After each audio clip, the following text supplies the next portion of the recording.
Praise the lord. మీ అందరికీ నా వందనాలు తెలియజేస్తున్నాను. ఉదయకాలం అందిన వాక్య భాగము రోమీయులకు రాసినటువంటి పత్రిక 10వ అధ్యాయము 9వ వచనము. అదేమనగా, యేసు ప్రభువని నీ నోటితో ఒప్పుకొని దేవుడు మృతుల్లో నుండి ఆయనను లేపినని నీ హృదయమందు విశ్వసించిన ఎడల నీవు రక్షింపబడుదు. దేవునికి స్తోత్రం. లేఖనములు తెలియపరిచినట్లుగా మనం పరిశీలన చేసుకుందాం. ఒక మనుషుడు ఈ లోకం నుండి రక్షింపబడాలంటే మొదటగా చేయవలసిన కార్యం ఏదన్నా ఉందంటే అది యేసు ప్రభువని నోటితో ఒప్పుకోవాలి. ఎందుకంటే దేవుడు మృతుల్లో నుండి ఆయనను లేపాడు.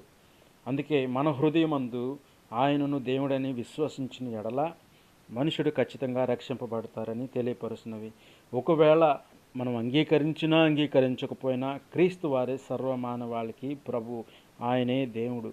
ఆయనే అందరినీ రక్షిస్తాడు. దేవునికి స్తోత్రం.